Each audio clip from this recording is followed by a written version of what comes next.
조정실의 공기는 차갑고 무거웠다. 창밖으로 들어오는 늦가을의 햇살만이 유일하게 따스함을 품고 있었지만 그마저도 두 사람 사이에 냉랭한 침묵을 녹이기에는 역부족이었다. 서유진은 맞은편에 앉은 강태민의 얼굴을 무표정하게 바라보았다. 한때 세상의 전부였던 그 얼굴은 이제 낯선 조각상처럼 느껴졌다. 완벽하게 재단된 슈트, 한치의 흐트러짐도 없는 머리, 그리고 차가운 야망으로 번뜩이는 눈빛까지 모든 것이 그가 이룬 성공을 대변하고 있었다. 판사의 무미건조한 목소리가 실내에 울려 퍼졌다. 강태민 씨, 이혼 사유에 대해 다시 한번 명확히 해주시겠습니까? 기록을 위해서입니다. 그 질문은 형식적인 절차에 불과했지만 태민은 기다렸다는 듯 입을 열었다. 그의 목소리는 그의 외모만큼이나 냉정하고 날카로웠다. 그는 유진을 똑바로 쳐다보며 마치 그녀가 존재하지 않는 투명 인간이라도 되는 것처럼 판사를 향해 말했다. 그 시선에는 일말의 미안함이나 망설임도 없었다. 제 아내, 아니 전 아내가 될 서유진 씨는 더 이상 제 인생에 아무런 도움이 되지 않습니다. 그녀는 무능합니다. 태민의 입에서 나온 무능이라는 단어는 비수처럼 나라와 유진의 심장에 밝혔다. 주변의 공기가 순간 얼어붙는 듯했다. 유진은 미동도 없이 앉아 있었지만 테이블 아래에서 조용히 움켜쥔 주먹이 미세하게 떨리고 있었다. 그녀는 그가 이런 말을 할 것이라고 예상했지만 직접 듣는 것은 전혀 다른 차원의 고통이었다. 그는 말을 멈추지 않았다. 마치 준비해온 연설을 읊는 배우처럼 유창하게 말을 이어갔다. 저는 K-바이오테크의 대표입니다. 제 위치는 수많은 비즈니스 파트너와 투자자들을 상대해야 하는 자리입니다. 사교적인 능력, 세련된 외모, 그리고 대화를 이끌어가는 지성은 필수입니다. 하지만 서유진 씨는 그 어떤 것도 갖추지 못했습니다. 중요한 만찬 자리에서는 구석에 숨기 바빴고 투자자들의 아내들과는 단 한마디도 섞지 못했습니다. 그녀의 존재는 제 성공 가도의 걸림돌이 될 뿐이었습니다. 그의 말 한마디 한마디는 지난 결혼 생활의 모든 순간을 왜곡하고 더럽혔다. 유진은 그가 밤늦게까지 연구에 매달릴 때마다 따뜻한 야식을 만들어주던 밤들을 떠올렸다. 그의 사업이 위기에 처했을 때 자신의 낡은 연구 노트를 뒤져가며 새로운 아이디어를 제공했던 기억도 생생했다. 그녀는 자신의 꿈과 경력을 모두 포기하고 그의 성공을 위해 그림자처럼 헌신했다. 하지만 그 모든 시간은 이제 무능이라는 한 단어로 간단히 지워져 버렸다. 판사는 유진을 향해 고개를 돌렸다. 서유진 씨, 남편의 주장에 대해 하실 말씀이 있습니까? 유진은 천천히 고개를 들었다. 그녀의 눈은 텅 비어 있는 듯 했지만 그 깊은 곳에서는 작은 불씨가 꺼지지 않고 타오르고 있었다. 그녀는 태민을 한번 바라본 후 다시 판사에게 시선을 고정했다.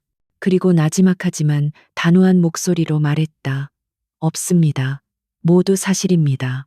그녀의 대답에 태민의 입가에 희미한 조소가 스쳐 지나갔다. 그는 승리를 확신했다. 그것이 마지막이었다. 서류에 도장을 찍는 소리가 유난히 크게 울렸다. 10년간의 결혼 생활은 그렇게 허무하게 끝이 났다. 조정실을 먼저 나서는 것은 태민이었다. 그는 단 한 번도 뒤를 돌아보지 않았다. 마치 더러운 것을 떼어내기라도 한 듯 후련한 발걸음이었다. 복도에서는 이미 그의 변호사와 비서가 기다리고 있었다. 유진은 홀로 남아 천천히 자리에서 일어났다. 다리에 힘이 풀려 휘청거렸지만 그녀는 애써 중심을 잡고 문을 향해 걸어갔다. 법원 건물을 나서자 차가운 바람이 그녀의 뺨을 스쳤다. 눈부신 햇살에 잠시 눈을 찡그렸다. 저 멀리 태민이 검은색 세단에 오르는 모습이 보였다. 차문이 닫히고 미끄러지듯 사라지는 차를 보며 유진은 그 자리에 우두커니 서 있었다. 이제 정말 혼자였다.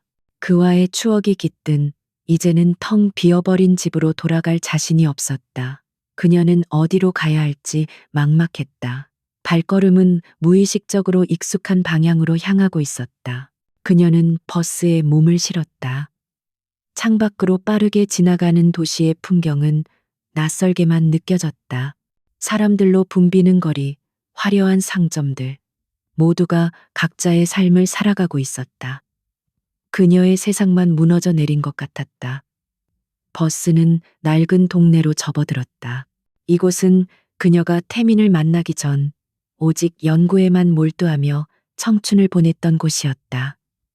버스에서 내린 그녀는 기억을 더듬어 좁은 골목길로 들어섰다. 마침내 낡은 3층짜리 건물이 눈앞에 나타났다. 미래생명과학연구소. 거창한 이름과는 달리 이제는 거의 사용되지 않는 작은 사설 연구소였다. 그녀의 대학 시절 은사님이 운영하던 곳으로 유진은 한때 이곳에서 밤을 새워가며 세포를 들여다보곤 했다. 그녀는 주머니에서 낡은 열쇠 꾸러미를 꺼냈다. 은사님이 언젠가 돌아오고 싶으면 언제든 돌아오라며 주셨던 열쇠였다. 그 말이 현실이 될 줄은 꿈에도 몰랐다. 녹슨 철문을 열자 삐걱거리는 소리와 함께 오래된 먼지 냄새가 코를 찔렀다. 내부는 어둡고 고요했다. 빛이 바랜 벽에는 오래된 학회 포스터들이 붙어 있었고 구석에는 흰 천으로 덮인 실험 장비들이 유령처럼 서 있었다. 유진은 천천히 안으로 들어섰다. 이곳의 모든 것이 그녀의 과거를 증명하고 있었다. 강태민이 부정했던 그녀가 유능했던 시절의 증거들이었다. 그녀는 자신의 이름이 적힌 낡은 사물함으로 다가갔다. 사물함을 열자 먼지 쌓인 연구 노트와 낡은 흰 가운이 그대로 있었다. 그녀는 가운을 꺼내 들었다. 손끝으로 느껴지는 거친 감촉이 오히려 위안을 주었다. 그녀는 천천히 가운을 입었다. 마치 갑옷을 입는 기사처럼 그녀의 어깨는 조금씩 펴졌다. 그리고 그녀는 가장 안쪽에 놓여 있던 현미경으로 다가갔다. 한때 그녀의 세상이었던 작은 렌즈. 그녀는 덮개를 벗겨내고 접안 렌즈에 조심스럽게 눈을 갖다 댔다. 아무것도 없는 슬라이드였지만 그녀의 눈에는 무한한 가능성의 우주가 펼쳐졌다. 잊고 있던 열정이 심장에서부터 다시 뜨겁게 차오르는 것이 느껴졌다. 강태민은 그녀의 모든 것을 빼앗아갔다고 생각했지만 그는 틀렸다. 그는 그녀의 시간과 젊음을 가져갔을지 몰라도 그녀의 머릿속에 있는 지식과 가슴 속에 있는 꿈까지는 파괴하지 못했다. 그녀는 이곳에서 다시 시작할 것이다. 가장 낮은 곳에서 가장 자신다운 모습으로. 유진은 자리에서 일어나 창가로 다가갔다. 창틀에 쌓인 먼지를 손으로 닦아내자 뿌연 유리창 너머로 세상이 보였다. 이제 그녀를 지켜줄 사람은 아무도 없었다. 하지만 동시에 그녀를 얽맬 사람도 없었다. 그녀는 깊게 숨을 들이마셨다. 먼지 냄새와 낡은 시약 냄새가 섞인 공기가 폐부 깊숙이 들어왔다. 그것은 새로운 시작의 냄새였다. 그녀의 눈빛은 더 이상 슬픔이나 절망에 젖어 있지 않았다. 그 자리에는 차갑고 단단한 결의가 서려 있었다. 그녀는 책상 위에 놓인 낡은 달력을 한 장 넘겼다. 오늘 날짜 위에 그녀는 펜으로 조용히 한 단어를 적었다. 부활. 이것은 끝이 아니었다. 단지 한 시대가 막을 내렸을 뿐이다. 태민이 버린 무능한 아내는 오늘 죽었다. 그리고 내일부터는 과학자 서유진으로서의 삶이 새롭게 시작될 것이었다. 그녀는 자신의 연구 노트 첫 장을 펼쳤다. 그곳에는 그녀가 결혼과 함께 접어야 했던 세포 치료제에 대한 미완의 연구 계획이 고스란히 남아 있었다. 이제 그 계획을 다시 이어갈 시간이었다. 1년이라는 시간은 강태민의 제국을 더욱 견고하게 만들기에 충분했다. K 바이오테크의 주가는 하늘 높은 줄 모르고 치솟았고 그가 개발을 주도한 신약은 시장에서 폭발적인 반응을 얻었다.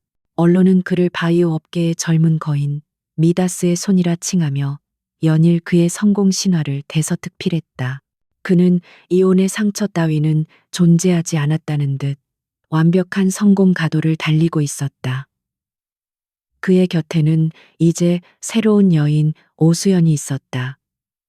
오수연은 태민이 그토록 원했던 모든 것을 갖춘 여자였다.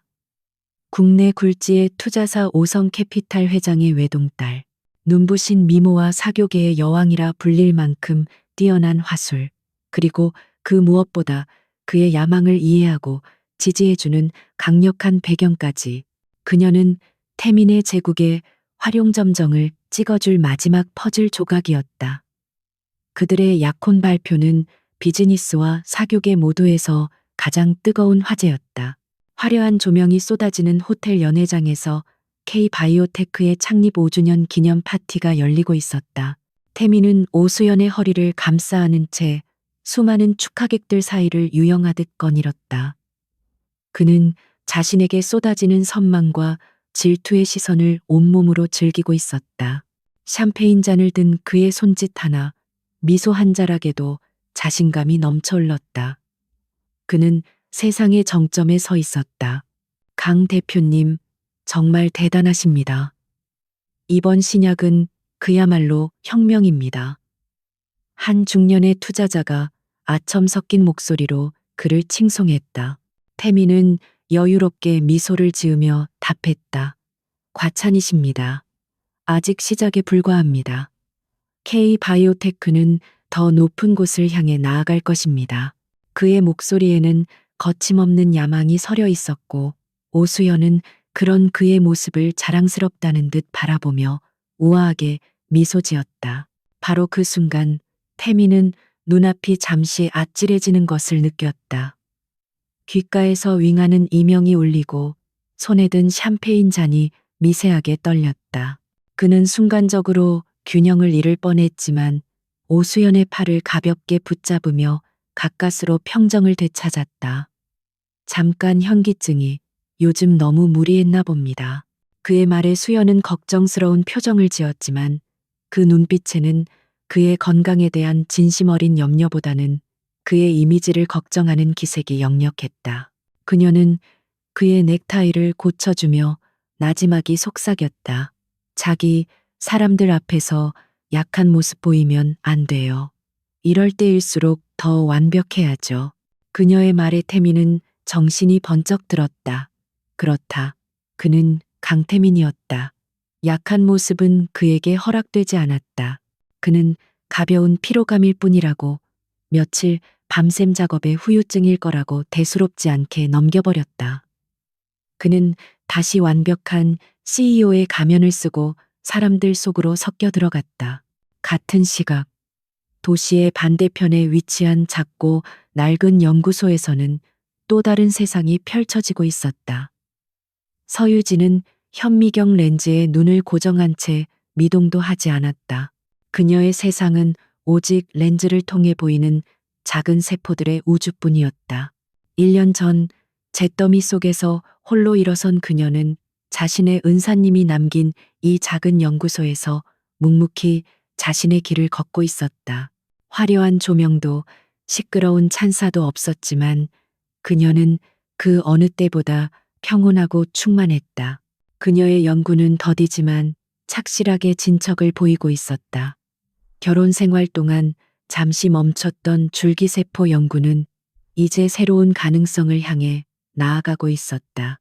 그녀는 외부의 도움 없이 오직 자신의 지식과 끈기만으로 작은 성과들을 쌓아 올렸다. 저명한 학술지에 그녀의 이름으로 된 논문이 실리기 시작했고 학계에서는 조용히 그녀의 이름을 주목하는 이들이 생겨나기 시작했다. 그녀는 강태민의 그늘에서 벗어나 비로소 자신의 이름으로 빛나기 시작한 것이다. 한 젊은 연구원이 조심스럽게 그녀에게 다가와 커피 한 잔을 내밀었다. 선배님, 잠시 쉬면서 하세요. 벌써 며칠째 밤을 새우셨습니다.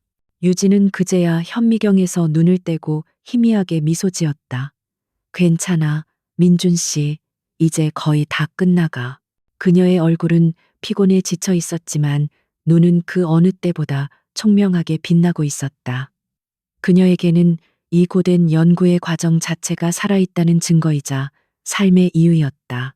며칠 뒤 태미는 중요한 해외 투자자와의 미팅을 앞두고 거울 앞에 섰다. 최고급 원단으로 만든 셔츠를 입던 그는 손목 안쪽에 자리 잡은 보랏빛 멍자국을 발견했다. 어디에 부딪힌 기억이 전혀 없었다. 그는 잠시 미간을 찌푸렸지만 이내 대수롭지 않게 셔츠 소매를 내려 멍을 가렸다. 피곤하면 그럴 수도 있는 일이었다. 그의 머릿속은 온통 이번 투자 계약을 성공시켜야 한다는 생각뿐이었다. 하지만 그의 몸은 계속해서 경고 신호를 보내고 있었다. 회의 중에 집중력이 흐트러지는 일이 잦아졌고 계단을 오를 때면 숨이 턱까지 차올랐다. 평소라면 거뜬히 소화했을 업무량에도 쉽게 지쳤고 밤에는 식은땀을 흘리며 잠에서 깨는 날이 늘어갔다. 그의 날카롭던 성격은 더욱 예민해져 사소한 실수에도 직원들에게 불같이 화를 내기 일쑤였다. K바이오테크 직원들은 그의 성공 신화 뒤에 감춰진 위태로운 모습을 감지하기 시작했다. 오수연 역시 그의 변화를 눈치챘다. 하지만 그녀의 관심은 그의 건강 상태가 아니라 그의 변화가 자신들의 완벽한 이미지에 미칠 영향에 쏠려 있었다. 태민 씨, 요즘 안색이 너무 안 좋아요. 피부 관리라도 좀 받아야겠어요. 다음 주 잡지 화보 촬영 있는 거 있지 않았죠? 그녀는 그의 창백한 뺨을 만지며 말했지만 그 손길에는 어떤 따스함도 느껴지지 않았다. 그들의 관계는 서로의 필요에 의해 유지되는 비즈니스 파트너십에 가까웠다. 태미는 그녀의 잔소리가 귀찮다는 듯 손을 내저었다. 알았어, 알아서 할게. 그는 병원에 가보라는 비서의 조심스러운 권유도 단칼에 잘라버렸다. 병원에 간다는 것은 스스로가 약하다는 것을 인정하는 행위였다. 성공의 정점에서 질병 따위로 발목을 잡힐 수는 없었다. 그의 제국은 모래 위에 세워진 성처럼 화려했지만 그 기반은 그의 건강이라는 위태로운 토대 위에 아슬아슬하게 서 있었다. 그리고 그 모래는 조금씩 무너져 내리고 있었다. 그날 밤 태미는 텅 빈 펜트하우스에서 홀로 위스키 잔을 기울였다. 창밖으로는 그가 이룩한 도시에 화려한 야경이 펼쳐져 있었다. 하지만 그는 더 이상 그것을 보며 만족감을 느끼지 못했다. 설명할 수 없는 공허함과 불안감이 그의 마음을 무겁게 짓눌렀다. 문득 그는 유진을 떠올렸다. 그가 아플 때마다 밤새 그의 곁을 지키며 물수건을 갈아주던 그녀의 모습이 희미하게 스쳐 지나갔다. 그는 고개를 저으며 그 기억을 떨쳐내려 했었다. 쓸데없는 감상이었다. 한편 유진의 연구실은 늦은 밤까지 불이 꺼지지 않았다. 그녀는 마침내 중요한 실험 데이터를 얻는 데 성공했다. 모니터에 떠오른 그래프를 보며 그녀의 입가에 옅은 미소가 번졌다. 이것은 난치성 혈액 질환 치료에 새로운 길을 열어줄 수도 있는 중요한 발견이었다. 그녀는 창가에 서서 밤하늘을 바라보았다. 별빛이 유난히 총총했다. 그녀의 삶은 조용했지만 그 안에는 희망과 생명의 빛이 가득했다. 그녀는 자신의 손으로 새로운 미래를 만들어가고 있었다. 태미는 침실 거울 앞에 서서 자신의 모습을 비춰보았다. 값비싼 실크 파자마도 그의 창백한 안색과 퀭한 눈을 가려주지 못했다. 그는 애써 강인한 표정을 지어보려 했지만 거울 속의 남자는 낯설고 위태로워 보였다. 그는 자신의 몸이 보내는 위험 신호를 계속해서 외면했다. 그의 제국은 영원할 것이라고. 사소한 육체의 피로 따위는 그의 의지로 충분히 극복할 수 있다고 스스로를 세뇌했다. 하지만 무너지는 모래성은 그의 의지와는 상관없이 이미 균열을 보이기 시작하고 있었다. 강태민의 제국은 그가 가장 자신했던 바로 그 순간 가장 화려한 정점에서부터 균열이 가기 시작했다. 중요한 4분기 실적 발표를 위한 이사회, 국내외의 모든 시선이 K바이오테크의 회의실로 쏠려 있었다. 태민은 대형 스크린 앞에 서서 다음 분기 로드맵에 대해 열정적으로 브리핑하고 있었다. 그의 목소리는 언제나처럼 자신감에 차 있었지만 그를 오랫동안 봐온 임원들은 그의 창백한 안색과 식은땀을 감지하고 있었다. 그는 프레젠테이션의 클라이맥스를 향해 달려가고 있었다. 우리의 새로운 파이프라인은, 이 파이프라인은 바로 그 순간 그의 말이 뚝 끊겼다. 눈앞의 글자들이 흐릿하게 번지기 시작했고 회의실의 모든 소리가 멀어지며 웅웅거리는 소음으로 변했다. 그는 이마를 짚으며 버티려 했지만 다리가 젤리처럼 풀려버렸다. 그의 거대한 몸이 힘없이 연단 아래로 쓰러지는 소리가 회의실 전체를 충격에 빠뜨렸다. 비명과 함께 모든 것이 아수라장이 되었다. 병원 VIP 병실의 흰색 천장은 낯설고 차가웠다. 정신을 차린 태민의 눈에 가장 먼저 들어온 것은 소독약 냄새와 규칙적으로 울리는 기계음이었다. 그의 팔에는 여러 개의 링거 바늘이 꽂혀 있었다. 상황 파악이 되지 않았다. 그는 몸을 일으키려 했지만 솜에 물을 먹인 듯 무거운 몸은 그의 의지를 따르지 않았다. 그때 병실 문이 열리고 그의 주치의인 김동욱 박사와 약혼녀 오수연이 굳은 얼굴로 들어섰다. 이게 다 무슨 소라냐? 나 여기서 뭐 하는 겁니까? 태민의 목소리는 갈라져 나왔고 그 안에는 당혹감과 짜증이 뒤섞여 있었다. 그는 환자라는 자신의 처지를 받아들일 수 없었다. 오수연은 그의 손을 잡았지만 그 손은 차갑기만 했다. 김동욱 박사는 그의 차트를 내려다보며 무거운 입을 열었다. 강 대표님, 일단 안정을 취하셔야 합니다. 몇 가지 정밀 검사를 진행했습니다. 그리고 김 박사는 잠시 말을 끊었다. 그 짧은 침묵이 태민의 심장을 철렁 내려앉게 만들었다. 무슨 문제라도 있습니까? 그냥 과로입니다. 링거 맞고 바로 퇴원해서 회사로 돌아가야 합니다. 태민은 애써 태어난 척했지만 그의 눈은 불안하게 흔들리고 있었다. 김 박사는 그의 눈을 똑바로 바라보며 의사로서 가장 힘든 말을 내뱉었다. 급성 골수성 백혈병입니다. 순간 병실 안의 모든 소리가 멈췄다. 백혈병, 죽음의 그림자가 드리워진 단어. 태민은 마치 다른 세상 이야기라도 듣는 듯 멍한 표정을 지었다. 그는 헛웃음을 터뜨렸다. 농담하지 마십시오. 김 박사님.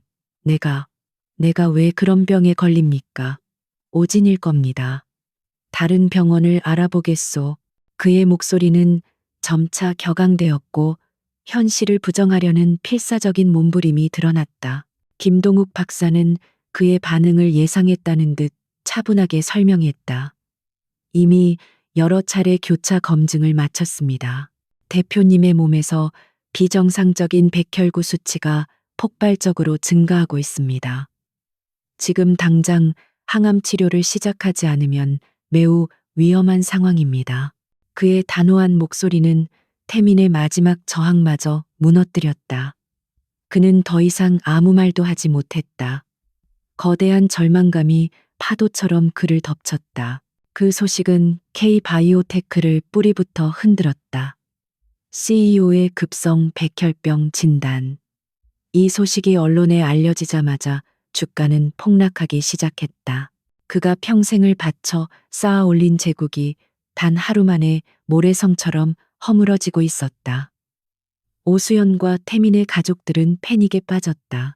그들은 최고의 의료진을 수소문하고 치료법을 찾기 위해 백방으로 뛰어다녔다. 하지만 의사들의 대답은 한결같았다. 유일한 희망은 골수 이식뿐이라는 것. 가장 먼저 태민의 가족들이 유전자 적합성 검사를 받았다. 그의 부모님과 유일한 남동생, 그들은 당연히 이식자가 나타날 것이라고 믿었다. 하지만 결과는 절망적이었다. 그 누구도 태민과 일치하지 않았다. 그의 어머니는 병원 복도에서 주저앉아 오열했다. 항상 세상을 자기 발 아래 두었던 오만한 부인의 모습은 온데간데 없었다. 이제 그녀는 그저 죽어가는 아들을 둔 나약한 어머니일 뿐이었다. 희망의 끈은 국립골수은행으로 이어졌다. 수십만 명의 기증자 데이터베이스. 그곳에라면 분명히 기적이 존재할 것이라고 모두가 믿었다. 오수연은 자신의 인맥을 총동원하여 최대한 빨리 결과를 받아내려 했었다. 그녀는 태민의 병실을 지키며 그의 손을 잡고 위로했지만 그녀의 눈은 끊임없이 스마트폰을 향해 있었다. 그녀에게 중요한 것은 태민의 회복 그 자체보다 그의 회복을 통해 자신들의 세계가 무너지지 않도록 막는 것이었다. 며칠 후 마지막 희망마저 산산조각 났다. 국립골수은행에서도 일치자를 찾지 못했다는 통보가 날아온 것이다. 이제 태민에게 남은 시간은 얼마 없었다. 독한 항암 치료가 시작되었다. 한때 건강을 자랑하던 그의 몸은 급격히 쇠약해졌다. 그의 상징과도 같았던 풍성한 머리카락이 힘없이 빠져나갔고 피부는 생기를 잃고 푸석해졌다. 거울에 비친 자신의 모습은 더 이상 성공한 CEO 강태민이 아니었다. 그저 죽음을 기다리는 앙상한 환자일 뿐이었다. 그의 오만함은 공포와 절망으로 대체되었다. 밤이 되면 죽음의 공포가 그를 엄습했다. 그는 텅 빈 병실에서 홀로 눈물을 흘렸다. 자신이 그토록 경멸했던 나약한 인간의 모습이었다. 그는 자신이 가진 돈과 권력이 생명 앞에서는 아무런 힘도 발휘하지 못한다는 잔인한 사실을 깨달았다. 모든 것을 가졌다고 생각했지만 정작 가장 중요한 생명은 그의 소나기를 빠져나가고 있었다. 오수연이 찾아오는 횟수는 점점 줄어들었다. 그녀는 회사 일을 핑계댔지만 태민은 그녀의 눈에서 동정이 아닌 부담감을 읽을 수 있었다. 그의 실패는 곧 그녀의 실패이기도 했다. 그들의 관계는 성공이라는 토대 위에 세워진 것이었기에 그 토대가 무너지자 위태롭게 흔들리기 시작했다. 태민은 비로소 완전한 고독에 휩싸였다. 그의 곁에는 아무도 없었다. 그는 자신의 삶이 이대로 끝날 것이라는 것을 예감했다. 운명이 내린 잔인한 판결이었다. 시간은 항암제의 독한 화학물질과 함께 흘러갔다. 강태민의 세상은 사방이 흰색인 병실 안으로 축소되었다. 낮과 밤의 경계는 희미했고 오직 약물 투여, 시간과 끔찍한 부작용의 파도만이 시간의 흐름을 알리는 유일한 척도였다. 뼈를 깎는 듯한 통증, 속을 뒤집는 메스꺼움, 그리고 모든 것을 앗아가는 무력감. 한때 세상을 호령하던 그의 육체는 이제 온전히 그의 것이 아니었다. 그는 고통이라는 감옥에 갇힌 무력한 죄수일 뿐이었다. 고요한 밤이 찾아오면 고통과 함께 기억의 망령들이 그를 찾아왔다. 약에 취해 몽롱한 정신 속에서 과거의 편린들이 파노라마처럼 스쳐 지나갔다. 그 기억의 중심에는 늘 서유진이 있었다. 그가 무능하다며 내쳤던 여자. 하지만 그의 기억 속 그녀는 결코 무능하지 않았다. 오히려 그가 잊고 있었던 혹은 애써 외면했던 그녀의 모습들이 선명하게 되살아나 그의 폐부를 찔렀다. 어느 날 밤 그는 지독한 오한에 시달리며 얕은 잠에 빠져들었다. 꿈속에서 그는 몇 년 전 심한 독감으로 앓아누웠던 자신의 옛집 침대에 누워 있었다. 불덩이 같은 몸, 끊임없이 쏟아지는 기침. 그때 그의 곁을 지키던 것은 유진이었다. 그녀는 밤새 잠 한숨 자지 않고 그의 이마에 찬 물수건을 갈아주었고 그의 등을 쓸어내리며 기침을 먹게 하려 애썼다. 그녀의 손길은 따뜻했고 걱정으로 가득 찬 눈빛은 그 어떤 약보다도 더 큰 위안을 주었다. 그녀가 끓여주던 묽은 닭죽의 맛이 혀끝에 맴도는 듯했다. 아무것도 넘기지 못하던 그가 유일하게 먹을 수 있었던 음식. 그녀는 그의 입맛이 돌아올 때까지 몇 번이고 다시 죽을 끓여냈다. 당신은 K바이오테크의 심장이잖아. 당신이 무너지면 안 돼. 그녀는 그렇게 말하며 지친 미소를 지었다. 그는 그 헌신을 당연하게 여겼다. 아내로서 마땅히 해야 할 일이라고 치부했다. 하지만 지금 차가운 링거액이 혈관을 타고 흐르는 이 순간 그는 그 따뜻했던 죽 한 그릇이 얼마나 그리운지 절실히 깨달았다. 기억은 또 다른 과거로 거슬러 올라갔다. K바이오테크가 아직 작은 벤처 기업에 불과했던 시절. 그는 새로운 항암 물질 개발에 난항을 겪고 있었다. 몇 달째 연구는 제자리 걸음이었고 투자자들은 압박해왔다. 그는 신경질적으로 연구 자료들을 집으로 가져와 밤을 새우기 일쑤였다. 어느 날 밤 유진이 조심스럽게 그에게 다가와 그의 어깨너머로 복잡한 데이터들을 들여다보았다. 태민 씨, 이 세포주 변이 과정에서 혹시 단백질 인산화 효소의 활성을 다른 각도에서 제어해 보는 건 어때요? 지금 방식은 너무 직접적이라 오히려 내성만 키울 수 있어요. 그녀는 자신의 낡은 연구 노트를 가져와 무언가를 설명하려 했다. 하지만 그는 코웃음 치며 그녀의 노트를 밀어냈다. 당신이 뭘 안다고 끼어들어? 당신은 그냥 집에서 살림이나 해. 실험실 떠난 지 몇 년 된 사람이 뭘 알겠어. 그의 말은 비수처럼 차가웠다. 유진은 아무 말 없이 물러섰고 그 눈에 스쳤던 실망과 상처를 그는 보지 못했다. 하지만 며칠 뒤 그는 막다른 골목에서 지푸라기라도 잡는 심정으로 그녀가 말했던 아이디어를 떠올렸다. 그리고 마지못해 시도해본 그 방법에서 돌파구를 찾았다. 그 발견은 K바이오테크를 단숨에 업계에 주목받는 기업으로 성장시킨 결정적인 계기가 되었다. 그는 그 공로를 온전히 자신의 것으로 만들었다. 그는 유진에게 고맙다는 말 한마디 하지 않았다. 오히려 그녀의 지식을 잊게 하고 그녀를 완벽한 가정주부로 만드는 것이 자신의 성공을 위한 길이라고 믿었다. 그는 그녀의 날개를 스스로 꺾어버린 것이다. 태미는 신음과 함께 꿈에서 깨어났다. 후회의 감정이 심장을 죄어왔다. 자신이 얼마나 어리석고 잔인했는가. 그녀는 무능한 것이 아니었다. 그가 그녀의 유능함을 두려워하고 억눌렀을 뿐이다. 그는 그녀의 희생을 딛고 성공이라는 탑을 쌓았고 마침내 그 탑의 꼭대기에서 그녀를 밀어 떨어뜨렸다. 그리고 이제 그는 그 탑이 무너지는 것을 속수무책으로 지켜보며 죽어가고 있었다. 이것은 어쩌면 당연한 인과응보일지도 모른다. 한편 서유진의 연구실은 여느 때와 같이 평온했다. 그녀는 새로 도입한 원심 분리기의 성능을 테스트하며 데이터 값을 꼼꼼히 기록하고 있었다. 그녀의 삶은 다시 안정을 찾았고 연구는 그녀의 전부가 되었다. 그때 그녀의 휴대폰이 조용히 울렸다. 대학 동기이자 지금은 종합병원 내과 의사로 일하는 친구 혜선이었다. 오랜만에 안부 전화였다. 유진아, 잘 지내? 내 논문 봤어. 정말 대단하더라. 역시 서유진이야. 혜선의 밝은 목소리에 유진은 옅은 미소를 지었다. 한참 동안 서로의 근황을 주고받던 중 혜선이 조심스럽게 입을 열었다. 저기, 유진아, 혹시 들었어?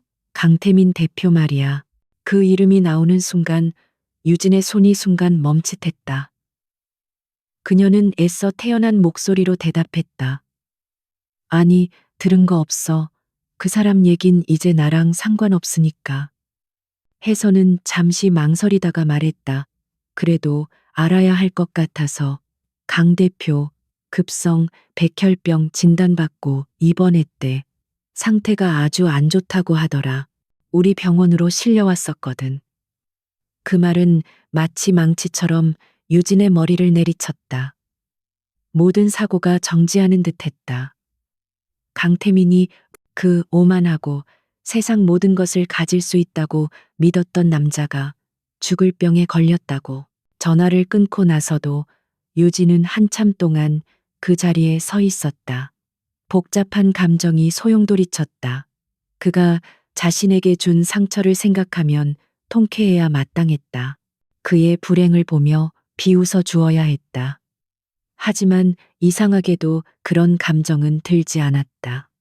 대신 가슴 한구석이 서늘하게 내려앉는 듯한 낯선 감각이 느껴졌다. 한때 사랑했던 사람, 자신의 청춘을 온전히 바쳤던 사람에 대한 연민이었을까? 아니면 한때 찬란했던 생명이 쓰러져가는 것에 대한 인간적인 슬픔이었을까? 그녀는 고개를 저으며 다시 일에 집중하려 했다. 현미경 렌즈를 들여다보았지만 세포의 움직임이 눈에 들어오지 않았다. 그녀의 머릿속은 온통 강태민에 대한 생각으로 가득 찼다.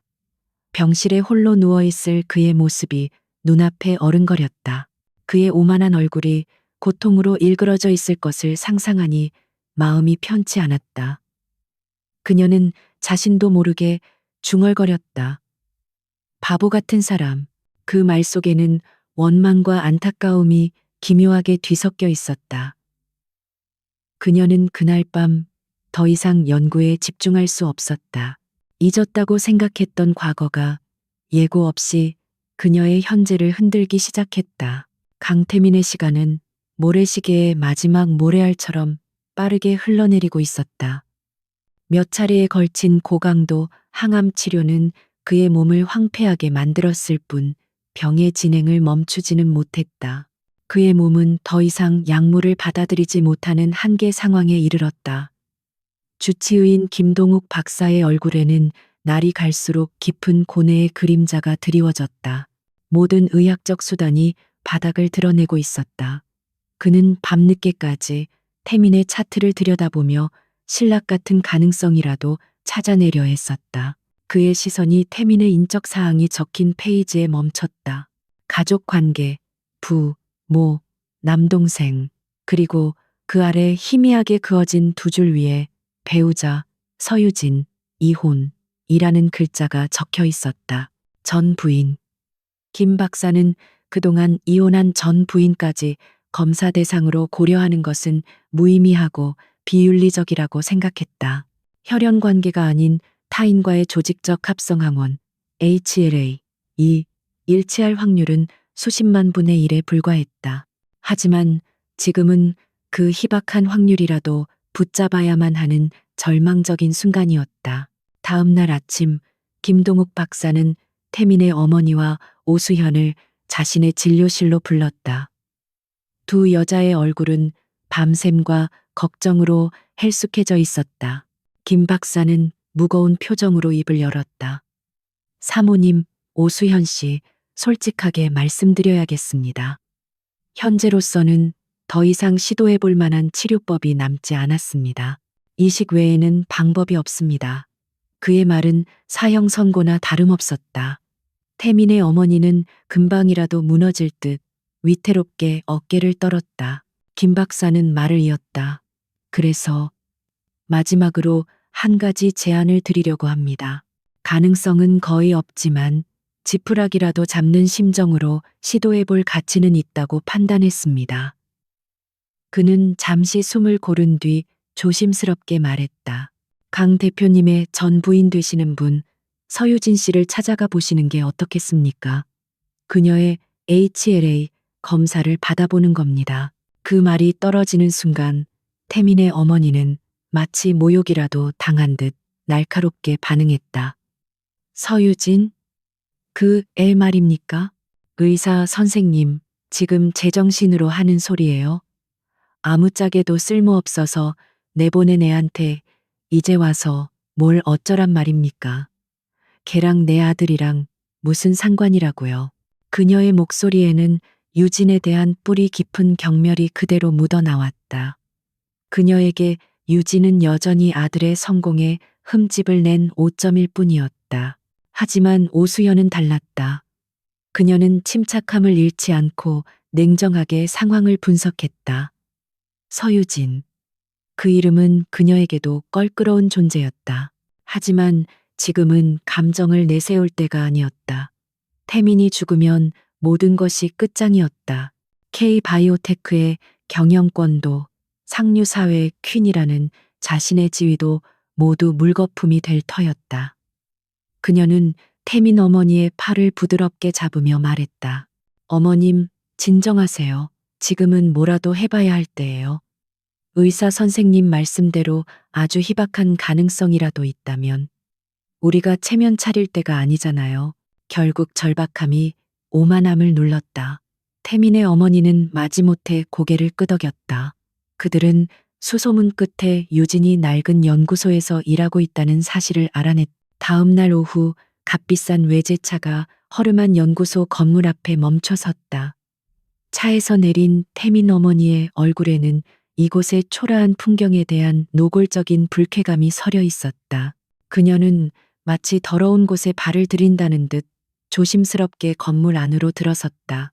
유진은 실험 데이터를 정리하다가 갑작스러운 방문객을 맞았다. 자신을 경멸의 눈초리로 쏘아보던 전 시어머니가 눈앞에 서 있는 광경은 비현실적이었다. 그녀는 놀라움을 감추고 차분하게 물었다. 어쩐 일이세요? 그녀의 목소리는 평온했지만 그 안에는 넘을 수 없는 벽이 느껴졌다. 태민의 어머니는 잠시 뜸을 들였다. 한때 하녀처럼 부리던 아이 앞에서 고개를 숙여야 한다는 사실이 자존심을 상하게 했다. 하지만 아들의 창백한 얼굴이 떠오르자 그녀는 결국 입을 열었다. 처음에는 돈 이야기를 꺼냈다. 네가 원하는 만큼 돈을 주겠다. 얼마면 되겠니? 빌딩이라도 한 채 사줄까? 그러니 우리 태민이 좀 살려다오. 그녀의 목소리는 거만함과 애원이 기묘하게 뒤섞여 있었다. 그녀는 여전히 유진을 돈으로 살 수 있는 존재라고 생각하고 있었다. 유진은 아무런 대답도 하지 않았다. 그녀는 그저 조용히 전 시어머니를 바라볼 뿐이었다. 그 침묵은 그 어떤 거절의 말보다도 더 강력하게 그녀의 자존심을 무너뜨렸다.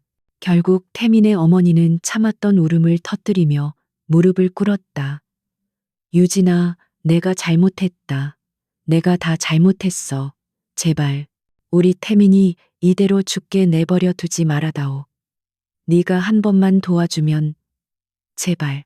한때 하늘 높은 줄 모르던 여인의 처절한 애원이 낡은 연구실에 울려 퍼졌다. 유진은 무릎 꿇은 그녀를 차갑게 내려다보았다. 마음 한구석에서는 통쾌함이 일었다. 이것이 당신들이 나에게 했던 짓에 대한 대가라고 소리치고 싶었다. 하지만 그녀의 시선은 울고 있는 여인을 넘어 병실에 누워있을 한 남자를 향해 있었다. 자신을 무능하다며 버렸던 남자.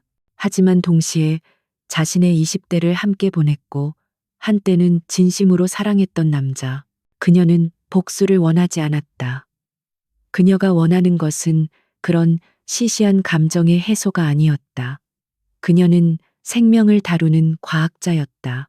그녀의 손끝에서 새로운 세포가 태어나고 그녀의 연구가 누군가의 생명을 연장할 수도 있었다. 그런 그녀가 단지 개인적인 원한 때문에 한 생명을 외면할 수는 없었다. 그것은 과학자로서의 자신을 그리고 인간으로서의 자신을 부정하는 행위였다. 유진은 깊은 한숨을 내쉬고는 나지막이 말했다. 일어나세요. 그녀의 목소리에는 어떤 감정도 실려 있지 않았다. 그녀는 무릎 꿇은 시어머니를 지나쳐 자신의 외투를 집어들었다. 그리고 돌아서서 말했다. 검사는 받겠습니다. 하지만 어머님이나 그 사람을 위해서가 아닙니다. 단지 꺼져가는 생명을 외면할 수 없기 때문입니다. 그 이상도 그 이하도 아니니 착각하지 마세요. 그 말을 남기고 유진은 연구실을 나섰다. 그녀의 등 뒤로 태민 어머니의 흐느낌 소리가 들려왔지만 그녀는 단 한 번도 뒤돌아보지 않았다. 그녀의 발걸음은 병원을 향하고 있었다. 그것은 용서나 화해를 향한 발걸음이 아니었다. 과거의 상처를 딛고 오직 인간의 도리라는 자신의 신념을 지키기 위한 고독하고 단단한 발걸음이었다.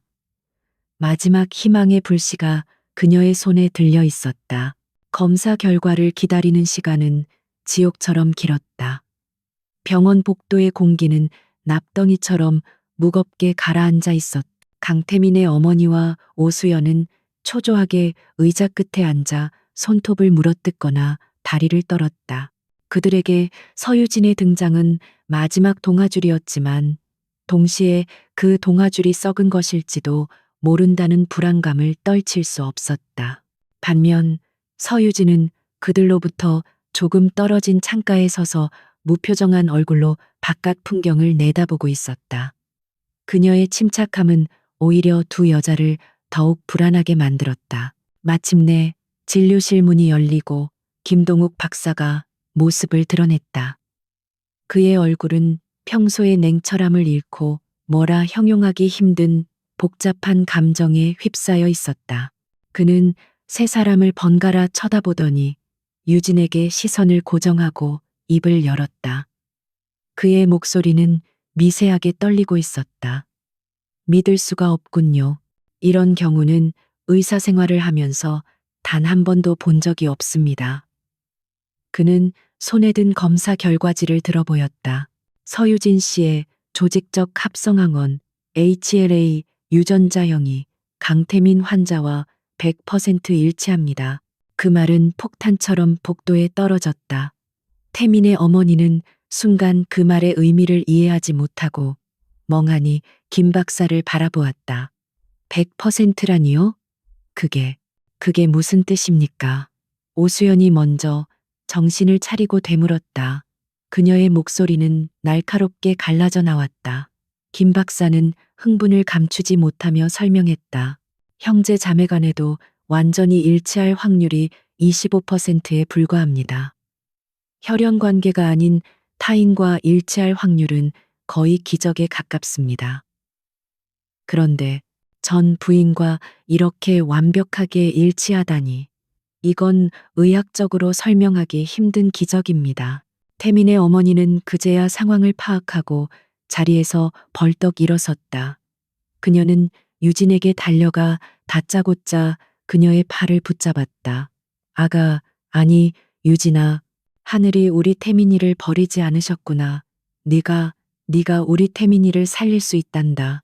그녀의 얼굴은 눈물과 콧물로 범벅이 되었지만 그 안에는 광기 어린 기쁨이 번뜩이고 있었다. 그녀는 유진을 아들의 생명을 구할 도구, 하늘이 내려준 부속품 정도로 여기는 듯했다. 유진은 아무런 반응 없이 자신의 팔을 붙잡은 손을 조용히 내려다보았다. 100% 일치. 그 사실은 그녀에게 기쁨도 슬픔도 아닌 그저 하나의 데이터 값으로 다가왔다. 하지만 그 데이터가 자신의 어깨에 올려놓은 삶의 무게는 결코 가볍지 않았다. 그녀는 이제 선택을 해야만 했다.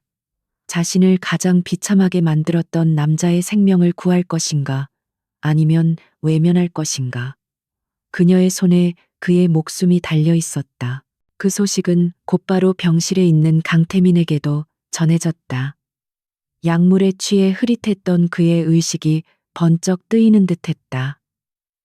서유진이 자신이 무능하다며 버렸던 그녀가 세상에서 유일하게 자신을 살릴 수 있는 사람이라고. 그는 허탈한 웃음을 터뜨렸다. 이것은 얼마나 잔인하고 완벽한 아이러니인가. 운명은 그에게 가장 굴욕적인 방식으로 구원의 손길을 내밀고 있었다. 그의 오만함은 산산조각 나다 못해 가루가 되어 흩어졌다. 그날 이후 병원의 분위기는 미묘하게 바뀌었다. 모든 시선이 서유진에게 쏠렸다. 그녀는 더 이상 버림받은 전처가 아니었다. 그녀는 K바이오테크의 제왕, 강태민의 생사 여탈권을 쥔 유일한 존재였다. 그 권력의 이동을 가장 민감하게 감지한 것은 오수연이었다. 그녀는 태민의 어머니처럼 마냥 기뻐할 수 없었다. 그녀의 완벽하게 계산된 세계에 서유진이라는 예측 불가능한 변수가 등장한 것이다. 오수연은 더 이상 이 상황을 방관할 수 없다고 판단했다. 그녀는 유진을 따로 만나기 위해 그녀의 연구소를 찾아갔다. 유진은 말없이 그녀에게 차를 한 잔 내밀었다. 오수연은 차에는 손도 대지 않고 우아하지만 차가운 목소리로 본론을 꺼냈다. 당신이 원하는 게 뭐죠? 돈? 원하는 액수를 말해요. 백지 수표라도 써줄 수 있어요. 강남에 있는 빌딩? 아니면 K바이오테크의 자회사라도 하나 내줄까요? 그녀는 유진 역시 자신과 같은 종류의 인간일 것이라고 확신했다. 모든 행동에는 대가가 따르고 모든 관계는 거래라고 믿었다. 그녀는 유진이 이 절호의 기회를 이용해 엄청난 보상을 요구할 것이라고 예상했다. 하지만 유진의 반응은 그녀의 예상을 완전히 빗나갔다. 유진은 조용히 찻잔을 내려놓으며 말했다. 생명은 거래하는 게 아니에요. 오수현 씨. 그녀의 차분한 목소리에 오수현의 자존심이 구겨졌다. 그녀는 표정을 바꾸어 이번에는 위협을 택했다. 서유진 씨, 지금 당신이 어떤 위치에 있는지 착각하지 않는 게 좋을 거예요. 당신이 거절하면 태민 씨는 죽어요. 살인자가 되고 싶어요. 그리고 우리 아버지가 누군지 알죠. 당신이 어렵게 다시 시작한 그 연구, 내가 마음만 먹으면 하루아침에 물거품으로 만들 수도 있어요. 그것은 그녀가 가진 가장 강력한 무기였다. 돈과 권력. 하지만 그 무기는 유진에게는 아무런 상처도 입히지 못했다. 유진은 처음으로 오수현을 똑바로 쳐다보았다. 그 눈빛은 차갑고 깊어서 오히려 오수연이 압도당하는 느낌을 받았다. 마음대로 하세요. 하지만 한 가지는 알아두는 게 좋을 거예요. 당신이 나를 협박하는 그 순간에도 강태민 씨의 시간은 흘러가고 있다는 걸. 당신의 그 잘난 권력이 죽어가는 사람의 혈액세포 하나라도 새로 만들어낼 수 있나요? 유진의 말은 비수처럼 오수연의 심장에 밝혔다. 그렇다. 그녀가 가진 모든 것은 지금 이 순간 아무런 힘도 없었다. 오직 서유진만이, 그녀가 경멸에 맞이 않던 그 여자의 몸만이 강태민을 살릴 수 있었다. 오수연은 아무 말도 하지 못하고 입술만 깨물었다. 완벽한 패배였다. 그녀는 처음으로 자신이 통제할 수 없는 상황에 직면한 것이다. 오수연이 돌아간 후 유진은 다시 홀로 남았다. 그녀는 창밖에 어두워지는 하늘을 바라보았다. 그녀의 마음은 폭풍 전야처럼 고요했다. 그녀는 오수연의 제안이나 협박 때문에 고민하는 것이 아니었다. 그녀는 자기 자신에게 묻고 있었다. 나는 왜 그를 살려야 하는가? 복수심 때문도 연민 때문도 아니어야 했다. 그것은 온전히 서유진 자신만의 이유여야만 했다. 그녀의 손에 들린 생명의 무게는 너무나도 무거웠고 그녀는 그 무게를 감당할 자신만의 답을 찾아야만 했다. 며칠간의 깊은 침묵 끝에 서유진은 마침내 결정을 내렸다. 그녀의 결정은 분노나 동정 혹은 복잡한 애증의 감정 속에서 내려진 것이 아니었다. 그것은 과학자로서의 그녀, 그리고 한 인간으로서의 그녀가 내린 가장 정직한 결론이었다. 그녀는 낡은 연구실의 창가에 서서 새벽의 여명이 밝아오는 것을 지켜보았다. 어둠을 밀어내고 떠오르는 희미한 빛처럼 그녀의 마음속에도 나아가야 할 길이 명확해지고 있었다. 그녀는 병원으로 향했다. 아침의 병원은 분주함과 고요함이 공존하는 기묘한 공간이었다. 유진은 망설임 없이 강태민의 VIP 병실이 있는 층으로 올라갔다. 병실 앞을 지키고 있던 태민의 어머니와 오수현은 그녀의 등장에 긴장한 기색이 역력했다. 그들은 유진의 입에서 어떤 말이 나올지 몰라 숨을 죽인 채 그녀를 바라보았다. 유진은 그들을 지나쳐 김동욱 박사에게 다가갔다. 강태민 씨와 단둘이 얘기하고 싶습니다. 그녀의 목소리는 단호했다. 어렵게 허락을 받은 유진은 마침내 병실 문을 열고 안으로 들어섰다. 소독약 냄새가 코를 찔렀다. 침대 위에 누워있는 남자는 그녀가 알던 강태민이 아니었다. 세상의 정점에 섰던 오만한 CEO는 온데간데 없고 앙상한 뼈대 위에 가죽만 겨우 씌워놓은 듯한 낯선 남자가 힘겹게 숨을 내쉬고 있었다. 각종 기계에 둘러싸인 그의 모습은 그가 세웠던 제국만큼이나 위태로워 보였다. 태민은 인기척에 천천히 눈을 떴다. 유진을 발견한 그의 눈동자가 크게 흔들렸다. 그는 무슨 말을 해야 할지 몰라 그저 그녀를 멍하니 바라볼 뿐이었다. 그의 생명을 쥔 여인, 그가 가장 경멸했던 여인. 유진은 그의 침대 옆 의자에 조용히 앉았다. 그리고 긴 침묵 끝에 그녀는 드디어 입을 열었다. 골수를 기증하겠어요. 그 한마디에 태민의 눈에서 그가 억지로 참아왔던 눈물 한 방울이 흘러내렸다. 구원이었다. 하지만 유진의 다음 말이 그의 짧은 안도감을 깨뜨렸다. 하지만 조건이 있어요.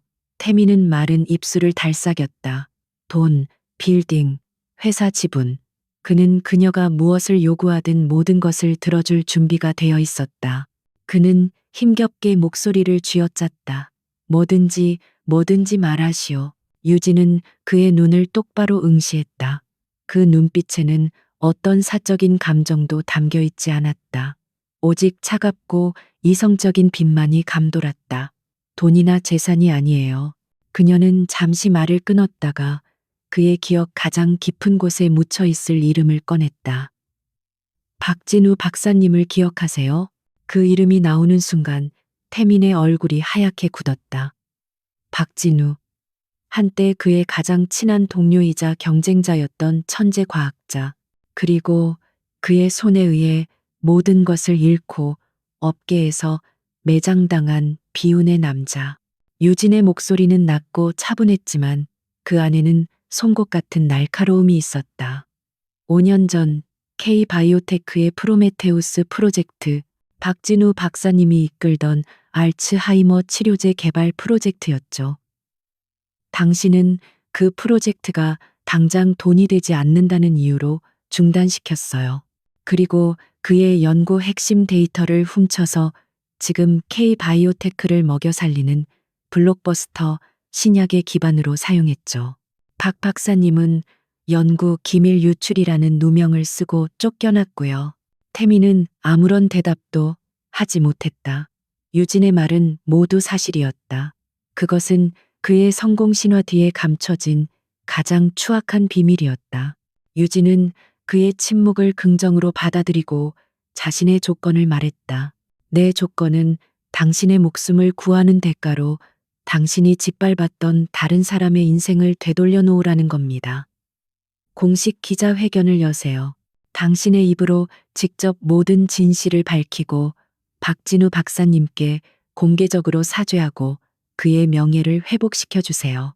그리고 프로메테우스 프로젝트를 즉시 재개하고 거기서 나오는 모든 수익은 알츠하이머 환자들을 위한 재단에 기부하겠다고 약속하세요. 그것은 사형 선고나 다름없었다. 그녀의 조건은 태민의 제국을 그 근간부터 파괴하는 것이었다.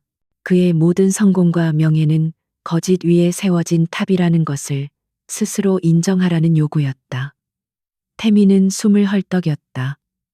그의 남은 자존심이 격렬하게 저항했다. 하지만 그는 유진의 눈을 보았다.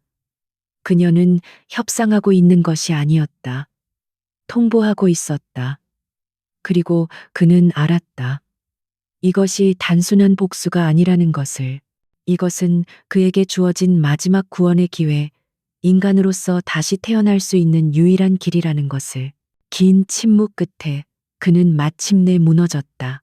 그의 입에서 거의 들리지 않을 정도로 작은 목소리가 새어나왔다. 그렇게 하겠소. 그 대답과 함께 그의 제국에 대한 미련도 함께 빠져나가는 듯했다. 유진은 그의 대답을 듣고 조용히 자리에서 일어났다. 그녀는 단 한마디의 위로나 동정의 말도 없이 병실을 나섰다. 그녀가 할 일은 끝났다. 이제 선택은 온전히 그의 몫이었다.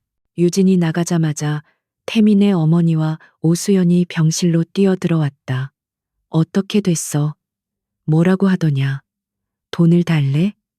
태민의 어머니가 다급하게 물었다.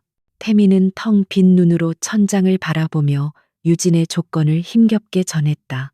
그 말을 듣는 순간 오수연의 얼굴이 경악으로 일그러졌다. 미쳤어요. 지금 제정신이에요? 기자회견이라니. 회사는 그대로 끝장이에요. 당신이 평생 쌓아 올린 모든 게 무너진다고요. 그녀는 이성을 잃고 소리쳤다. 그녀에게 중요한 것은 태민의 생명이 아니라 그 생명에 붙어 있는 부와 명예였다. 하지만 태민은 그녀의 비명을 들으며 오히려 기묘한 평온함을 느꼈다. 그는 모든 것을 잃게 될 것이다. 하지만 그는 생명을 얻을 것이다. 그리고 어쩌면 그보다 더 중요한 무언가를 되찾게 될지도 모른다. 그는 천천히 눈을 감았다. 폭풍이 몰려올 것이었다. 하지만 그는 그 폭풍의 한가운데서 아주 오랜만에 진정한 의미의 선택을 한 것이다. 운명의 날이 밝았다. 수술 당일의 병원은 평소보다 더욱 삼엄하고 긴장된 공기로 가득 차 있었다. 강태민과 서유진은 각각 다른 병실에서 수술을 위한 준비를 시작했다. 태민이 머무는 VIP 병동은 그의 가족과 K바이오테크의 임원들로 북적였지만 그 소란스러움 속에는 어떠한 온기도 없이 오직 불안과 계산만이 떠다니고 있었다. 반면 유진의 병실은 간호사와 의사 외에는 아무도 찾지 않아 수도원처럼 고요했다. 수술복으로 갈아입은 태민은 창백한 얼굴로 천장을 응시했다. 그는 자신의 몸에 더 이상 어떠한 통제권도 없다는 사실을 절감하고 있었다. 잠시 후 이동 침대가 병실로 들어왔다. 그가 침대로 옮겨지는 순간 그는 복도 저편에서 똑같이 이동 침대에 누워 수술실로 향하는 유진의 모습을 보았다. 그녀는 눈을 감고 있었지만 그 모습은 이상하리만치 평온해 보였다. 그는 차마 그녀의 이름을 부를 수 없었다. 감히 입에 담을 수 없는 이름이었다. 두 개의 수술실에 동시에 불이 켜졌다. 한 곳에서는 생명을 주는 자의 고통스러운 헌신이, 다른 한 곳에서는 생명을 받는 자의 절박한 기다림이 시작되고 있었다. 유진은 차가운 수술대 위에 엎드린 자세로 누웠다. 그녀의 등 골반뼈 부위에 소독액이 차갑게 와닿았다. 마취과 의사의 나지막한 목소리가 들리고 그녀는 천천히 의식의 심연으로 빠져들었다. 그녀의 마지막 생각은 현미경 렌즈 속에서 역동적으로 분열하던 어느 세포의 이미지였다. 의료진은 일사불란하게 움직였다. 집도인은 유진의 엉덩이뼈에 굵은 주사바늘을 조심스럽게 그러나 단호하게 찔러 넣었다. 바늘이 뼈를 뚫고 골수강 안으로 들어가는 둔탁한 감각. 그곳은 생명의 원천인 조혈모 세포가 가득한 곳이었다. 주사기 안으로 붉고 진한 골수가 천천히 빨려 들어오기 시작했다. 그것은 단순한 혈액이 아니었다. 한 인간의 면역 체계와 생명의 정보가 고스란히 담긴 정수였다. 채취 과정은 여러 번 반복되었고 수술실에는 팽팽한 긴장감이 흘렀다. 같은 시각 옆 수술실에 누워있는 태민은 깊은 마취 속에서 긴 꿈을 꾸고 있었다. 꿈속에서 그는 과거를 헤매고 있었다. 이혼 조정실의 차가운 공기. 그녀는 무능합니다. 자신의 목소리가 메아리처럼 울려 퍼졌다. 하지만 꿈속에 그는 알고 있었다. 정말로 무능했던 것은 바로 자신이었다는 것을. 그녀의 가치를 알아보지 못하고 그녀의 지혜를 시기하고 그녀의 헌신을 당연하게 여겼던 자신이야말로 눈먼 소경이요 무능한 영혼의 소유자였다. 장면이 바뀌었다. 이제 그는 K바이오테크의 화려한 창립 기념 파티장에 서 있었다. 오수연의 팔짱을 끼고 수많은 사람들의 찬사를 받고 있었지만 그의 눈에는 구석에서 조용히 사람들을 피해서 있던 유진의 모습만이 들어왔다. 그때는 그 모습이 그를 창피하게 만들었다. 하지만 지금 꿈속에서 그는 보았다. 그녀가 사람들을 피한 것이 아니라 그 허영과 가식으로 가득 찬 세계에 어울리기를 스스로 거부했다는 것을. 그녀는 그들보다 훨씬 더 높은 곳에 서 있는 사람이었다. 그는 꿈속에서 필사적으로 그녀에게 다가가려 했지만 발이 땅에 붙어 떨어지지 않았다. 그는 그녀에게 미안하다고, 내가 틀렸다고 외치고 싶었지만 목소리가 나오지 않았다. 유진은 그를 한번 돌아보았다. 그 눈빛은 원망도 슬픔도 아닌 깊이를 알 수 없는 연민을 담고 있었다. 그리고 그녀는 뒤돌아서 빛 속으로 걸어 들어갔다. 그는 그녀를 잡지 못했다. 영원히 안 돼. 그의 입에서 터져나온 절규와 함께 그는 깊은 어둠 속으로 떨어졌다. 그가 다시 의식의 수면 위로 떠오르기 시작했을 때 수술실의 모든 것은 끝나가고 있었다. 유진의 몸에서 채취된 골수는 특수 처리 과정을 거쳐 붉은 생명의 액체로 다시 태어났다. 그리고 그 수액팩이 태민의 팔에 연결된 링거줄에 매달렸다. 의사는 밸브를 열었다. 유진의 생명이 담긴 붉은 액체가 한 방울, 한 방울, 천천히 그의 혈관 속으로 흘러 들어가기 시작했다. 그것은 단순한 수혈이 아니었다. 한 사람의 세계가 다른 사람의 세계로 이식되는 장엄한 의식이었다. 유진의 건강한 조혈모 세포들은 태민의 혈관을 타고 그의 몸 곳곳으로 퍼져나갔다. 그의 병든 골수에 도착한 그 세포들은 새로운 터전에 뿌리를 내리고 분열하고 자라나기 시작할 것이었다. 그의 몸 안에서 낡고 병든 세계가 무너지고 새로운 생명의 질서가 세워지는 위대한 재창조의 과정이었다. 수술은 성공적입니다. 이식된 골수가 안정적으로 자리 잡기 시작했습니다. 김동욱 박사의 목소리가 수술실 밖에서 초조하게 기다리던 가족들에게 구원처럼 들려왔다. 태민의 어머니는 그 자리에 주저앉아 감사의 기도를 올렸다. 오수연은 안도의 한숨을 내쉬었지만 그녀의 눈빛은 여전히 복잡했다. 그녀는 태민을 구한 것이 유진이라는 사실을, 그리고 그 대가로 그들의 제국이 무너질 것이라는 사실을 애써 외면하고 있었다. 몇 시간 후 태민은 회복실에서 천천히 눈을 떴다. 마취의 여파로 온몸이 무거웠지만 그는 이전과는 다른 무언가를 느꼈다. 설명할 수 없는 온기. 그의 몸속에서 아주 깊은 곳에서부터 새로운 생명이 움트는 듯한 미세한 감각. 그는 자신도 모르게 눈물을 흘리고 있었다. 그것은 고통이나 슬픔의 눈물이 아니었다. 다시 태어난 자의 경이로움과 자신을 다시 태어나게 한 존재에 대한 끝없는 참회의 눈물이었다. 그의 육체적 그리고 영적인 재탄생은 그렇게 시작되고 있었다. 이식 수술 후의 시간은 전쟁과도 같았다. 강태민의 몸은 서유진의 골수라는 이질적인 세계를 받아들이기 위해 치열한 싸움을 벌였다. 면역 거부 반응의 위험, 고열과 감염의 공포가 매일 밤 그의 병실을 엄습했다. 하지만 그는 이전처럼 절망하지 않았다. 자신의 혈관 속을 흐르는 새로운 피는 단순한 생명의 연장이 아니었다. 그것은 유진의 일부였고 그녀의 생명이 자신 안에서 살아 숨 쉬고 있다는 사실은 그에게 어떤 고통도 이겨낼 힘을 주었다. 그의 육체가 서서히 안정을 되찾아갈수록 그의 정신은 더욱 명료해졌다.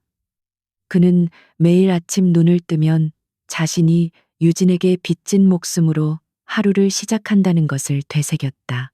그리고 그 빚을 갚을 시간은 점점 다가오고 있었다.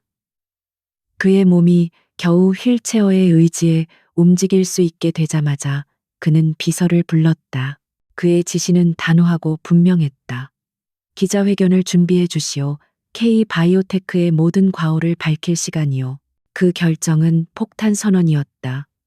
그의 어머니는 아들이 미쳤다며 울부짖었고 오수연은 차갑게 얼어붙은 얼굴로 그를 힐난했다. 지금 당신이 무슨 짓을 하는지 알아요? 당신 혼자 죽는 게 아니라 우리 모두를 끌고 지옥으로 들어가겠다는 거잖아요. 태민 씨의 제국은 물론이고 우리 아버지의 명성까지 전부. 그녀의 목소리에는 애정이 아닌 철저한 손익계산에 따른 분노만이 가득했다. 하지만 태민은 흔들리지 않았다. 그는 오수연의 눈을 똑바로 바라보며 말했다. 내가 쌓아 올린 제국은 처음부터 내 것이 아니었소. 훔친 땅 위에 세운 모래성이었을 뿐. 이제라도 모든 것을 제자리로 돌려놓아야 하오. 그의 목소리는 나지막했지만 그 안에는 강철 같은 의지가 담겨 있었다. 오수연은 그 순간 깨달았다.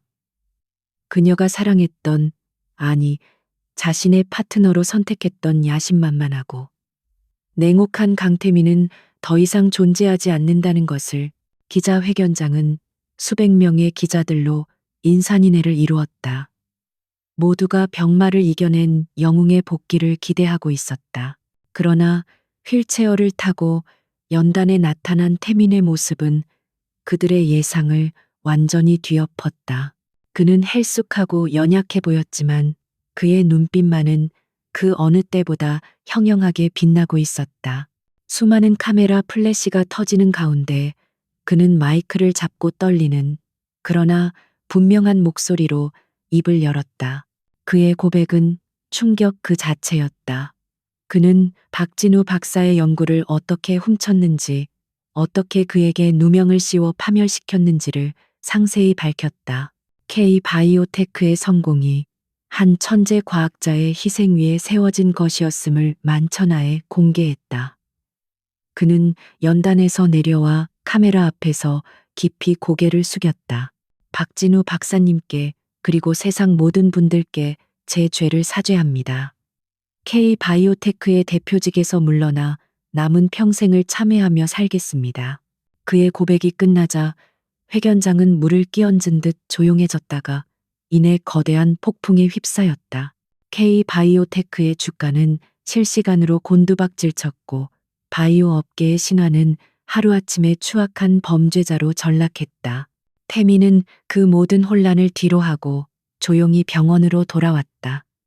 그는 모든 것을 잃었다. 명예, 부, 그리고 권력까지. 하지만 이상하게도 마음은 깃털처럼 가벼웠다. 그가 병실에 돌아왔을 때 오수연이 그를 기다리고 있었다. 그녀의 얼굴은 분노와 경멸로 일그러져 있었다. 결국 이렇게 망가지는군요. 난 실패한 남자 옆에 있을 생각 없어요. 우리 약혼은 이걸로 끝이에요. 그녀는 손가락에서 다이아몬드 반지를 빼서 테이블 위에 던졌다. 그 소리가 유난히 차갑게 울렸다. 그녀는 단 한순간의 미련도 없이 돌아섰다. 태미는 그녀의 뒷모습을 보며 아무 말도 하지 않았다. 그것이 그들의 관계의 본질이었다. 성공이 끝나자 관계도 끝났다. 이제 정말로 혼자가 되었다. 그는 유진의 조건을 모두 이행했다. 그는 그녀에게 이 사실을 알리고 진심으로 감사와 사죄의 말을 전하고 싶었다. 그는 간호사를 통해 그녀의 행방을 물었다. 하지만 돌아온 대답은 예상 밖이었다. 서유진은 이미 며칠 전 퇴원 수속을 마치고 한국을 떠났다는 것이었다. 그녀는 미국의 한 저명한 생명공학 연구소의 특별 연구원으로 초빙되어 새로운 삶을 시작하기 위해 떠났다고 했다. 그녀는 아무런 말도 남기지 않았다. 연락처도 주소도 없었다. 마치 처음부터 존재하지 않았던 사람처럼 흔적도 없이 사라져버린 것이다. 태미는 텅 빈 병실에서 창밖을 내다보았다. 폭풍이 지나간 뒤에 하늘은 이상하리만치 고요하고 맑았다. 그는 유진이 왜 말없이 떠났는지 어렴풋이 알 것 같았다. 그녀는 그의 감사나 사과를 원했던 것이 아니었다. 그녀는 그에게 새로운 삶을 주었고 이제 그 삶을 어떻게 살아갈지는 온전히 그의 몫으로 남겨두고 자신의 길을 간 것이다. 그것이 그녀가 그에게 베푼 마지막 배려이자 가장 완벽한 해방이었다. 태민은 창문에 비친 자신의 모습을 보았다. 모든 것을 잃고 병든 몸만 남은 초라한 모습. 하지만 그는 생전 처음으로 평온한 미소를 지었다. 폭풍은 끝났다. 이제 잿더미 위에서 그는 오롯이 자신만의 힘으로 새로운 삶을 시작해야 했다. 그것이 자신을 살린 그녀에 대한 유일한 보답일 것이었다. 세월은 강물처럼 흘러갔다. 3년이라는 시간은 한때 대한민국을 떠들썩하게 했던 스캔들의 먼지를 가라앉히기에 충분했다. 강태민이라는 이름은 더 이상 언론의 자극적인 헤드라인을 장식하지 않았다. 그는 세상의 관심 밖으로 조용히 밀려나 있었다. 하지만 그는 사라지지 않았다. 잿더미가 된 K-바이오테크의 잔해 위에서 그는 뉴라이프 사이언스라는 작은 회사를 세웠다. 회사의 이름처럼 그것은 그의 새로운 삶이었다. 과거의 탐욕과 야망은 깨끗이 지워져 있었다. 그는 박진우 박사를 삼고초려 끝에 연구소장으로 다시 모셔왔고 회사의 모든 자원은 유진의 조건이었던 알츠하이머 치료제 개발 프로메테우스 프로젝트에 쏟아부었다. 수익보다는 사람을 살리는 신약을 만드는 것이 회사의 유일한 목표가 되었다. 회사의 규모는 예전 K-바이오테크에 비하면 초라했지만 그 안에는 과거에는 결코 찾아볼 수 없었던 진정성과 헌신이 가득했다. 태민의 삶도 변했다. 그는 더 이상 화려한 펜트하우스에 살지 않았다. 소박한 아파트로 거처를 옮겼고 그의 옷장에서는 명품 슈트 대신 편안한 면 셔츠가 자리를 차지했다. 그는 매일 아침 일찍 출근해 연구원들과 함께 머리를 맞대고 주말에는 알츠하이머 환자들을 위한 요양원에서 봉사활동을 하며 시간을 보냈다. 그의 얼굴에는 과거의 날카로움 대신 부드럽고 평온한 미소가 자리 잡았다. 그는 자신의 몸속에 흐르는 유진의 피가 부끄럽지 않은 삶을 살기 위해 매일 조용히 노력하고 있었다. 그러던 어느 가을날 오후 그의 앞으로 낯선 국제 우편이 한 통 배달되었다. 발신지는 미국 매사추세츠. 그의 심장이 조용히 내려앉았다. 그곳은 유진이 떠났던 곳이었다. 떨리는 손으로 봉투를 뜯자 익숙하면서도 낯선 필체의 편지지가 모습을 드러냈다. 서유진의 편지였다. 3년 만에 처음으로 닿은 그녀의 소식이었다. 그는 창가로 다가가 쏟아지는 햇살 아래에서 천천히 편지를 읽어 내려가기 시작했다. 태민 씨에게 이 편지를 받게 될 당신이 어떤 모습으로 살고 있을지 가끔 생각해 보곤 했어요. 부디 평안하기를 바랍니다. 담담한 서두였다. 그녀는 자신의 안부를 전했다. 미국에서의 생활은 쉽지 않았지만 오직 연구에만 몰두할 수 있어 행복하다고 했다. 그녀의 줄기세포 연구는 마침내 큰 결실을 맺어 파킨슨병 치료에 획기적인 실마리를 제공하는 논문으로 학계의 큰 주목을 받고 있다고 했다. 편지 곳곳에서 자신의 일을 사랑하는 과학자로서의 자부심과 열정이 느껴졌다. 그녀는 자신의 길을 찾아 완벽하게 빛나고 있었다. 편지는 과거의 이야기로 넘어갔다. 하지만 그 안에는 어떠한 원망이나 분노도 담겨 있지 않았다. 저는 당신을 용서한다는 말을 하지 않겠습니다. 용서는 누군가가 다른 누군가에게 베푸는 시혜가 아니라고 생각하기 때문입니다. 그저 저는 이제 당신을 온전히 이해합니다. 성공이라는 이름 아래 당신이 얼마나 위태롭게 자신을 채찍질했는지, 그 높은 곳에서 얼마나 고독했을지를 이제는 알 것 같습니다. 우리 모두는 각자의 방식으로 불완전하고 때로는 잔인한 실수를 저지르기도 하죠. 제가 당신에게 골수를 준 것은 과거에 대한 보복이나 동정 때문이 아니었습니다. 저는 제 안에서 살아 숨쉬는 생명의 가능성을 보았고 그 가능성을 외면할 수 없었을 뿐입니다. 당신 안에서 새로운 삶을 시작한 나의 세포들이 부디 당신을 더 좋은 사람으로 이끌어주기를 바랐습니다. 당신이 박진우 박사님의 명예를 되찾아주고 새로운 길을 걷고 있다는 소식, 먼 이곳에서도 들었습니다. 고맙습니다. 나의 일부가 된 당신이 올바른 선택을 해주어서. 마지막 문단에서 태미는 숨을 멈췄다. 우리의 인연은 참으로 기묘하고 때로는 아팠지만 그 시간들 덕분에 지금의 제가 있는지도 모릅니다. 당신 덕분에 저는 제 자신을 잃어버렸었고 또 당신 덕분에 저는 온전한 제 자신으로 다시 태어날 수 있었습니다.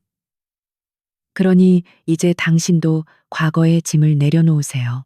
당신은 나에게 생명의 빚을 진 것이 아닙니다. 우리는 서로에게 각자의 삶을 살아갈 기회를 주었을 뿐입니다.